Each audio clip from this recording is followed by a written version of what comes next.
Matt Mayer served as a senior official at the Department of Homeland Security. There at DHS, among his duties, he oversaw the National Preparedness Goal and Target Capabilities List. Mayer is working on a book, Decentralizing Homeland Security, Protecting America from Outside the Beltway. Currently, he's a visiting fellow with the Heritage Foundation, where he continues to work on Homeland Security issues. Before I get into any remarks, I'm going to play a short clip from the Heritage Foundation, where I'm a visiting fellow, has produced a film called 33 Minutes. The physical devastation of a nuclear weapon exploded near the ground is obvious. What is not so obvious is the far-reaching destruction of a nuclear weapon detonated at high altitude. When used in this way, a nuclear warhead creates a phenomenon known as an electromagnetic pulse. I'm standing on the beach in Santa Monica, California, 3,000 miles away from Ground Zero in New York City. But if a nuclear weapon were detonated high over the center of the United States, instead of over the city, standing here on the beach, I might be a casualty too.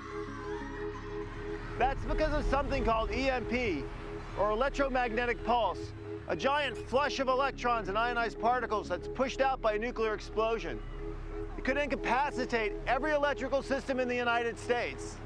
Life in America might never be the same again.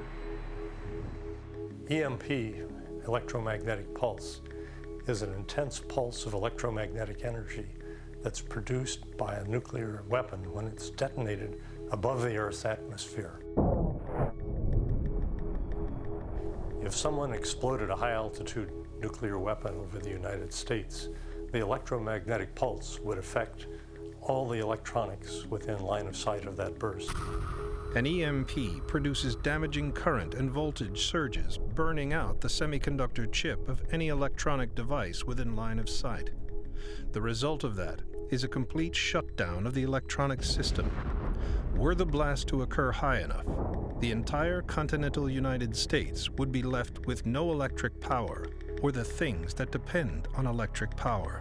Medical services wouldn't be available because they needed electric power. Telephones wouldn't work. The traffic lights would stop working. Big traffic jam. Transportation would be shut down. Electronic funds transfer wouldn't work, so you wouldn't get your paycheck. You wouldn't be able to use your credit card. Food stocks would run out very quickly. Everything we know about life today that makes it convenient and efficient would be shut down.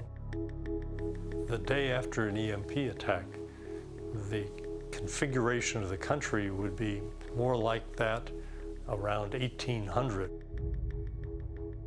The problem is that the country had a very small population at that time compared to the 300 million people who live here today. There would be a real challenge to keeping our population even alive, much less strong and viable after a high-altitude EMP event. 6-4, Mike, affirmative. Left turn on 7. Please. Very good. You've been cleared through. Yes. 6-4, Mike, affirmative. Yes. The reason I want to play that is because this is obviously one of those topics that has not gotten the amount of coverage that other more splashy types of attacks have gotten over the last several years. And so, you know, Heritage has really gone out and with its own fundings, you know, spent a lot of money to produce this film in order to kind of raise the awareness out across America as we think about defunding missile defense and other types of things that will keep us safe from an EMP attack. And so what I'd like to talk about today is I have a state and local perspective. I worked at the Department of Homeland Security for about 2.5 years under both Secretaries Tom Ridge and Michael Chertoff in differing capacities as a senior official in charge of the program that worked with state and local governments to prepare for a terrorist attack, as well as policy and operational counselor to the Deputy Secretary and the Secretary.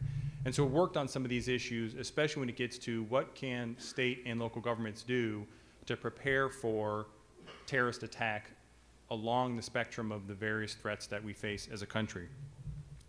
Given the severity of the consequences from an EMP attack, you know, the reality is any federal response will be fairly meaningless to state and local governments because the federal government's going to be entirely focused on continuity of government issues.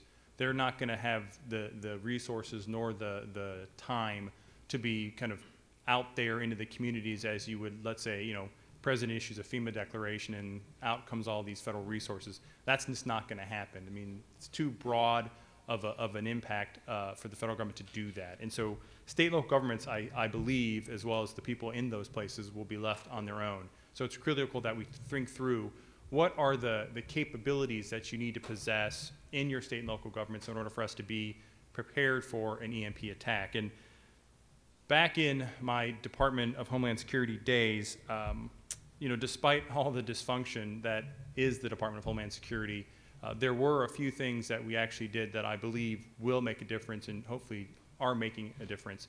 One of those things is called the Target Capabilities List, which in itself is not the panacea, but it creates the foundation upon which we can build capabilities, because we brought together thousands of state and local first responders and preventers, public officials, and other subject matter experts to figure out what are the capabilities we would need to deal with any of these catastrophic events. And the approach wasn't to identify a capability for every type of possible scenario, but rather used 15 representative scenarios to come to what we would consider kind of common capabilities. And that way, it's a 90% solution instead of a 100% solution, because we don't have the money or time to build 100% solutions for all the possibilities that could occur. And so out of that list, there are about 37 critical capabilities in that document called the Target Capability List. I'm going to highlight 10 of those and tell you why I think those are the 10 that really need to be focused on by state and local governments. The first two are, one is called communication, and the other is emergency public information and warning. You've had folks I know previously today talk about the importance and what might happen if we lose the ability for our public safety folks to communicate with one another. And so we have got to do a whole lot of work in hardening the communication capabilities of our public safety officials and personnel in order for them to actually be able to do anything. Because otherwise, lack of communication, they can't really do much. We actually saw that right in 9/11 with the differences between the fire and police capabilities, where one got the message to get out and the other didn't, and you had about a 5 to 6-fold increase in the loss of firefighters to police officers when the towers came down. And so we've got to figure out and harden those communication capabilities. But it's also important to figure out, on a communication standpoint, how do we inform the public? There's reams of data and studies that have shown that if you inform the public and give them information, they actually will react calmly. It's when they lack any information and they perceive that government doesn't know what it's doing that they then start to panic, where then vigilantism, riots, and those types of things start to occur, because people start fearing for themselves and they start then taking actions on their own, and that's where things get a little bit hairy. So we've got to make sure that we can get in whatever way we can and think through what is the best way to communicate in an environment where we've lost primary capabilities. How do we communicate with our communities in order to get that information? You're not going to be able to build a federal communication system to do that. You've got to really figure out at the local level, how do you build those almost the old-fashioned word of mouth around your communities to spread the word and get the word out.